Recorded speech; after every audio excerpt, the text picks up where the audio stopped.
Hey guys, Ricky Brule here from Vapor Trail with a special edition Tech Tip Tuesday for you. Today we're going to talk about properly attaching the limb driver activation cord to the limb and then attaching it to the limb driver itself.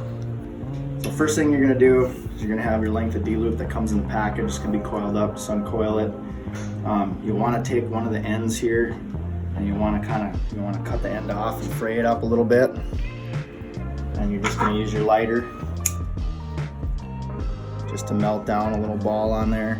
And I like to just flatten it out with the edge of the lighter just to give it a little more surface area. And there's a lot of different ways you can do this, but I like to personally go around the outside of the limb, and you're going to start by tying it off to the limb first. Okay.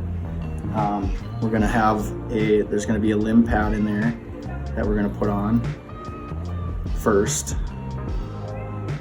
And I like to put it on the underside of the limb, and the reason for that being is the downward pressure isn't then pushing up on the ends and lifting it off the limb. This is just ensuring that the cord doesn't slide on the limb. So from here I'm going to take the cord, go over the top of the limb, and then I'm going to do a hitch knot just like you would a D-loop. So I'm coming around and going through my hoop, and then I'm coming back around from the side I was just on. And then that flat end is going to go through. And when you start to pull it tight, that's how it's going to look. And then as I cinch it down, I just want to ensure that the cord is in the middle of the limb pad. And then I can slowly start to pull that tight.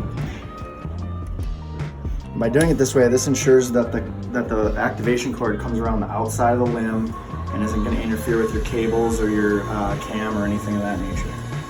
So the next step now that I have it attached to the limb is I'm going to come around the set screw here on the arm. There's an arrow that indicates the direction that you need to go in. So now this is obviously coming off the top limb. I'm going to come around and I'm just going to pull up on the tag end here until the arm is fully in the down position. So now with the Allen key, we're just going to tighten this down. Make sure you get it good and snug so the cord doesn't slip through.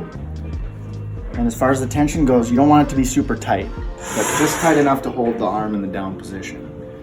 Then usually what I like to do is just take the remaining material and just do a little half hitch in it, and then I'll clip it off and then just melt the ball down so it doesn't fray out.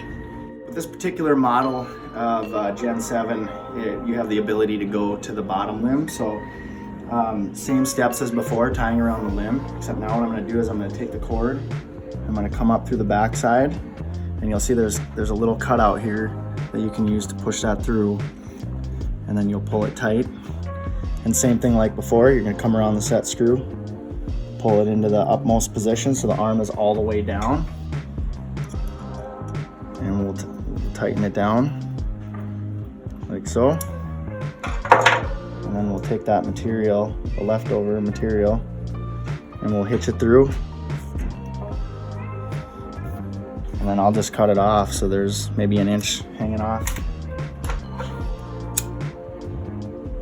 And just melt her down just like that. And that's it for this edition of Tech Tip Tuesday. If you have any questions, please feel free to give us a call or hit us up on social media.